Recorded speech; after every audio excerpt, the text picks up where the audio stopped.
જી નમસ્કાર. આજે આપણે પ્રદેશ સંગઠન મંત્રી આપ રાજુભાઈ બોરખત્રીયા સાથે સીધી વાત કરીશું. જે દિલ્હીમાં હાલ જે રાજુભાઈ પ્રશ્ન ચાલી રહ્યો છે વિદ્યાર્થી, શું માનો છો? ચોક્કસ જે દિલ્હીની અંદર અત્યારે જે ચાલી રહ્યું છે, આમ તો ત્યાં એમ કહેવાય ને કે ભાઈ એ લોકોએ જે ન કરવાનું બધું જ કરી લીધું છે. તમે જે વિડીયામાં જે જોવો છો ને એ તો કંઈ નથી. ત્યાંને અમારા તો ઘણા લોકો ત્યાં આ પ્રોટેસ્ટની અંદર અત્યારે છે ત્યારે એની હારે સંપર્ક થાય છે તો કહેવામાં આવે છે કે આપણે જે જોઈ રહ્યા છે ને એ 10% પણ નથી. અને એને જે વિદ્યાર્થીઓ સાથે જે અત્યાચાર કર્યો છે, વિદ્યાર્થીઓને મારવા, એની હારે બદતમીઝી કરવી, અને જે કંઈ પણ થયું છે, બહેનો દીકરીઓ જે વિદ્યાર્થીનીઓ જે કરી રહી છે, એને એના કપડાં ફાડી નાખવા, એને છાતી ઉપર ઘા કરવા, એને ગમે તે એલખેલ શબ્દ બોલવા, અને જે માની લો આપણે આજે કહેવાય કે સંવિધાનને નેવે મૂકીને કે જે કોઈ પ્રોટેસ્ટની અંદર મહિલાઓ હોય તો એને મહિલા પોલીસ અરેસ્ટ કરી શકે એની ઉપર, અથવા તો કાંઈ પણ બળ પ્રયોગ કરવો હોય તો કરી શકે. પણ એ જે જેન્ટ્સ પોલીસ છે એણે જે મહિલાઓ પર બર્બરતાપૂર્વક જે કંઈ પણ કર્યું છે એ આજના ઇતિહાસની અંદર અંગ્રેજો જે હતા એ અંગ્રેજોથી પણ બદતર, એકદમ છેલ્લી કક્ષાનું કામ જો આજે કર્યું હોય તો આ લોકોએ કર્યું છે. અને વિદ્યાર્થીઓનો ભાઈ વાંક શું છે? આપણે જોયું છે કે નીટની અંદર લાખો વિદ્યાર્થીઓની જે પરિસ્થિતિ થઈ એના માટે વિદ્યાર્થીઓ અવાજ ઉઠાવ્યો. અને આજે જે કંઈ પણ વિદ્યાર્થીની અંદર વિદ્યાર્થીના હક માટે, વિદ્યાર્થીના અધિકાર માટે સરકાર નિષ્ફળ ગઈ છે તો તમારી સામે ભાઈ વિદ્યાર્થીઓ પ્રશ્ન કરે છે. હું પોતે એક એજ્યુકેશન સંસ્થા સાથે જોડાયેલો છું, પોતે શિક્ષક છું અને એમફિલ છું. અને મને ખ્યાલ છે કે જ્યારે પણ આપણે ભણાવતા હોય ને ભાઈ, ત્યારે પણ બાળક પ્રશ્ન કરે કે સાહેબ આનું શું છે. જ્યારે એના ભવિષ્ય ઉપર આવી જાય તો એ પ્રશ્ન કરશે જ. ચોક્કસ એને અધિકાર છે. તમે જે વાતમાં નિષ્ફળ ગયા છો એટલે તમારી ઉપર પ્રશ્ન કરી રહ્યા છે, અને એમાં તમારે આટલું બોખલાઈ જવાનું છે નહીં. તમે સામે આવો, એની સાથે વાત કરો. તો જો તમને એવું જ થતું હોય કે વિદ્યાર્થીઓએ સંસદ ઉપર ઘેરાવો કરવાનો પ્રયત્ન કર્યો, વિદ્યાર્થીએ જે ન કરવાનું ટોળું કર્યું, આટલા લાખો વિદ્યાર્થીઓ સંસદ ભવનમાં દેશની શાંતિને આમ તેમ કરવાનો પ્રયત્ન કરો, બધા જ દાવાઓ તમે કરો છો કે વિદ્યાર્થીઓ પોલીસ ઉપર એટેક કર્યું, બધા જ દાવાઓ કરો છો તો ભાઈ છેલ્લા 1 મહિનાથી આ આંદોલન ચાલતું હતું. વિદ્યાર્થીઓ તો શાંતિપૂર્વક રીતે બિચારા બેસીને પોતાની માંગ કરી રહ્યા હતા, ત્યારે કેમ કોઈ ત્યાં ન ગયું કે શું પ્રશ્ન છે, કઈ વાત છે, આ તમામ બાબતો. એટલે આજે જે કંઈ પણ થયું છે, જે કંઈ પણ થઈ રહ્યું છે, એ અંગ્રેજોથી પણ એમ કહેવાય છે કે હલકી કક્ષાનું કામ આજની સરકાર કરી રહી છે, આજના જે જવાબદાર વ્યક્તિઓ છે એ કરી રહ્યા છે. અને આ વાતને હું સખ્ત શબ્દોમાં વખોડી કાઢું. આપ પણ એક વિદ્યાર્થી નેતા, ઓમ વિદ્યાર્થીઓ સાથે સંકળાયેલા છો. ખાસ કરીને આ પ્રશ્નનો ઉદ્ભવ સ્થાન શું છે? આ જે પ્રશ્નો છે એ બધા જ પ્રશ્નનું ઉદ્ભવ સ્થાન, અને કોઈ પણ મુદ્દો હોય જ્યારે હોય એ એક સામાન્ય મુદ્દાઓ પરથી આવે. માની લો કે કોઈ પણ 5 વિદ્યાર્થીઓ, 10 વિદ્યાર્થીઓ કે 50 વિદ્યાર્થીઓ કે વિદ્યાર્થીઓનો સમૂહ જ્યારે કોઈ પણ મુદ્દાઓ પર આવે, કે માની લો કે નીટનું પેપર લીક થયું, આજે તમે જોવો તો આમાં મુદ્દો ક્યાંથી શરૂ થયો જોવાનું જ ક્યાં વાત છે. વિદ્યાર્થીઓ કોમ્પિટિશન એક્ઝામની તૈયારી કરતા હોય, વિદ્યાર્થીઓને ભાઈ બોર્ડના પેપરો, 12માના 10માના પેપરો ફૂટ્યા છે એ પણ આ સરકારની અંદર આપણે જોયું છે. ત્યારે વિદ્યાર્થીઓનો એક આક્રોશ થયો કે ભાઈ અમે તૈયારી કરીએ, અમે મહેનત કરીએ, અને છેલ્લે તમારે કરવાનું શું? તમારા જે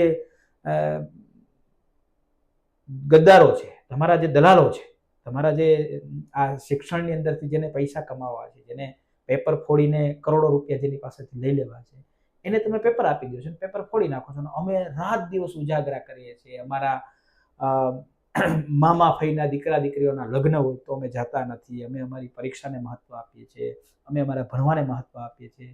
અને આખા વર્ષની મહેનતનું પાણી તમે ખાલી તમારા 2-5 પૈસાઓ માટે ફેરવી નાખો છો. આ જે પ્રશ્ન વિદ્યાર્થીના મનમાં આવ્યો અને વિદ્યાર્થીએ પ્રશ્ન કર્યો. બીજી વાત હું ચોક્કસ તમને આજે કહીશ યજ્ઞેશભાઈ, કે જ્યારે પણ વિદ્યાર્થી, માની લો કે જુનાગઢમાં આપણે બેઠા છે તો કોમ્પિટિશન એક્ઝામ હોય, તો કોમ્પિટિશન એક્ઝામમાંથી વિદ્યાર્થી તૈયારી કરી હોય ને એટલે એમને એ બીક નથી લાગતી યજ્ઞેશભાઈ કે પેપર કેવું જશે, પેપરમાં મારું પરફોર્મન્સ કેવું રહેશે, એની બીક નથી લાગતી. પણ જ્યારે અહીંથી ગરીબ માણસનો પરિવારનો બાળક, ગરીબ વાલીનું બાળક જ્યારે બસમાં બેસે છે ને ત્યારે એને ચિંતા થાય છે કે બસની મેં 300 રૂપિયા 500 રૂપિયા ટિકિટ તો મેં કરાવી છે, પણ સવારે 9 વાગે હું ગાંધીનગર પહોંચીશ ને પરીક્ષા સ્થળ ઉપર જઈશ ત્યારે પરીક્ષા તો લેવાશે કે નહીં. મારે આમ દરેક વસ્તુએ માની લો કે આવી જ્યારે વાતો આવે છે ત્યારે વાત કરીએ તો આપણા રૂવાડા ઊભા થઈ જાય કે આવી પરિસ્થિતિ, આવું આજે શિક્ષણની માટે આ થઈ રહ્યું છે. ત્યારે વિદ્યાર્થી બિચારા બહુ હતાશ થાય છે. આખી 3-3 4-4 5-5 મહિના વર્ષ દિવસ કોમ્પિટિશન એક્ઝામ માટે એ લોકો કોમ્પિટિશન એક્ઝામ માટેના ક્લાસમાં જતા હોય, રાત દિવસ મહેનત કરતા હોય, પોતાના ખૂબ ઇમ્પોર્ટન્ટ પ્રસંગોને છોડી દીધા હોય. ત્યારે જ્યારે દુઃખ થાય, જ્યારે એક જ્વાળામુખી વિદ્યાર્થીઓની અંદર આજે ઉત્પન્ન થઈ છે અને એને કોઈ એક વ્યક્તિએ પ્રજ્વલિત કરી કે ભાઈ ચાલો આપણે બધા જઈએ. એની અંદર આપણા સોનમ વાંગચુકજી જેવા વ્યક્તિઓ કે જેને ખબર છે કે ખરેખર જેને ભાઈ દેશની અંદર શિક્ષણની ક્રાંતિ લાવી, મનીષ સિસોદિયાજી જેવા વ્યક્તિઓ જે છે એને દેશની અંદર ક્રાંતિ લાવી, આવા મહાન વ્યક્તિઓ જેને છે એને, અને વાંગચુકજી જેવા વ્યક્તિ જ્યારે કોઈ પણ મુદ્દા ઉપર બેઠા હશે તો સમજી શકીએ કે માની લો કે કોઈ પણ આમ માણસ જ્યારે કોઈ મુદ્દાને લઈને જાય તો આપણે એને સમજાવવા જઈએ કે ભાઈ તમે આ શું કરો છો. પણ એ વ્યક્તિએ તો જેને શિક્ષણ સાથે જે વ્યક્તિ જોડાયેલો છે, જેને શિક્ષણની ક્રાંતિ લાવી છે, એવા વ્યક્તિઓ જ્યારે આજે આ આંદોલનને સપોર્ટ કરતા હોય. આ આંદોલન નથી ભાઈ, આ કોઈ આંદોલન નથી. આંદોલન તો સરકારે બનાવ્યું છે. પોલીસે એને ટોળાને વિફરી અને ટોળા ઉપર હુમલો કરી એકદમ એને કૃત્રિમ રીતે આપણે જોયું હતું. ઘણા બધા વિડીયો આવ્યા હતા કે જે પ્રોટેસ્ટ હતી ને, પ્રોટેસ્ટની બાજુમાં એક ટ્રક હતો. એ ટ્રક આખો યજ્ઞેશભાઈ પાણાનો ભરેલો હતો, કહેવાનો પથ્થરનો ભરેલો હતો, કે જેથી કરીને પ્રોટેસ્ટ થાય તો પ્રોટેસ્ટને, શાંતિપૂર્ણ પ્રોટેસ્ટને ક્યાંક ને ક્યાંક ખલેલ પહોંચાડવા અને વિદ્યાર્થીના આંદોલનને બદનામ કરવા એ લોકો જ પથ્થર ફેંકે. એ લોકો જ ગાડી, એક ડેમેજ ગાડી, જે ટ્રક ભરેલો હતો, વિડીયો આપણે જોયો હશે કે ટ્રકથી 10 મીટર દૂર એક ડેમેજ વાન ત્યાં ઊભી રાખી હતી. તે કહેવાનું હતું કે ભાઈ વિદ્યાર્થીઓએ અમારા ઉપર હુમલો કર્યો, પથ્થરમારો કર્યો અને અમે પછી એની ઉપર લાઠીચાર્જ કર્યો. આ આખી એની પેટર્ન છે, દરેક જગ્યાએ થાય છે. ખેડૂતોનું આંદોલન થતું હોય તો ત્યાં પણ થાય, વિદ્યાર્થી આંદોલન કરે તો પણ થાય, કોઈ વેપારી કરશે તો પણ થશે. બરાબર છે. એટલે મારું કહેવાનું એ છે કે આ જે અત્યારે વિદ્યાર્થીઓનું જે કંઈ પણ પ્રોટેસ્ટ ચાલી રહી છે, વિદ્યાર્થીઓની એક પ્રામાણિક માંગ છે, એમાં સરકારે જે કોઈ પણ વ્યક્તિ નિષ્ફળ ગયા છે તો એને રાજીનામું પણ અપાવી દેવું જોઈએ. ભાઈ તમે તમારો જ માણસ બીજો મૂકી દો, ક્યાં કઈ સરકાર તો નથી બદલવાની. કોઈ પણ વ્યક્તિ રાજીનામું આપશે તો સરકાર નથી બદલવાની, સરકાર તો એની જ રહેવાની છે. તમારો જ વ્યક્તિ, તમને એવું લાગે કે ભાઈ આ નિષ્ફળ છે, તમને તમારો અહમ ગવાતો હોય તો 2-5 દિવસ જાળવી જાઓ. પછી આમ આદમી પાર્ટીના નેતાઓએ, કલાકારોએ, ઘણા લોકોએ વિદ્યાર્થીઓની મુલાકાત લીધી, વિદ્યાર્થી નેતાઓની મુલાકાત લીધી. એને તમે કઈ રીતે જોયું? ચોક્કસ ભાઈ, દેશની અંદર જ્યારે આવા કુમળી વયના વ્યક્તિઓ, વિદ્યાર્થીઓ જ્યારે પોતાની પ્રોટેસ્ટ કરી રહ્યા હોય, પોતાની માંગ કરી રહ્યા હોય અને એની ઉપર જ્યારે આવું બર્બરતા ભર્યું વર્તન થાય તો સ્વાભાવિક છે એની ઉપર બધાએ મદદ કરવી જોઈએ. અમારા તો રાષ્ટ્રીય સંયોજક અરવિંદ કેજરીવાલ સાહેબ એ વિદ્યાર્થીઓને છોડાવવા માટે વકીલની ટીમ લઈ અને એ ત્યાં ગયા છે, જ્યાં વિદ્યાર્થીઓને ડિટેન કર્યા છે ત્યાં છે. અરવિંદ કેજરીવાલ સાહેબે એ જે વિદ્યાર્થીઓ પર જે લાઠીચાર્જ થયો છે અને જે ઘાયલ થયા છે એની હોસ્પિટલે પણ મુલાકાત લીધી. તમે જોયું મીડિયાના, સોશિયલ મીડિયાના માધ્યમથી કે અમારા માનનીય સંજયસિંહ, રાજ્યસભાના સાંસદ, અમારા માનનીય મનીષ સિસોદિયાજી, જેણે શિક્ષણ ક્ષેત્રે ખૂબ મોટી ક્રાંતિ લાવી છે, એ મનીષ સિસોદિયાજી, અમારા દિલ્હીના પૂર્વ મુખ્યમંત્રી આતિશીજી બેરિકેડને ટપીને વિદ્યાર્થીઓ માટે ગયા છે. તો કારણ કે વિદ્યાર્થી જ્યારે મુશ્કેલમાં છે, આવા સમયે જો દેશના નેતાઓ જે શિક્ષણ સાથે જોડાયેલા છે, જેની ઉપર દેશને આશા છે, વિદ્યાર્થીઓને આશા છે, દેશના જેનજીને જેની ઉપર આશા છે, દેશની જે યંગ જનરેશન છે એને જેની ઉપર આશા છે, એ લોકો જો ઘરે બેઠા રહેશે તો એનાથી મોટા મૂર્ખ કોણ હોય. એટલે અમારી આખી પાર્ટી નેશનલ લેવલથી લઈને છેક બૂથ લેવલના જે લોકો વ્યક્તિ છે એ આ લોકોની સાથે હશે ને કાયમી રહેવા. દિલ્હીના આંદોલનની ગુજરાતમાં પણ હાલ એન્ટ્રી થઈ છે. ઘણી જગ્યાએ પાર્ટીના લોકો હોય, વિદ્યાર્થીઓ હોય, તે પણ જોડાયા છે. તેને ડિટેન કરવામાં પણ આવી રહ્યા છે. શું થશે?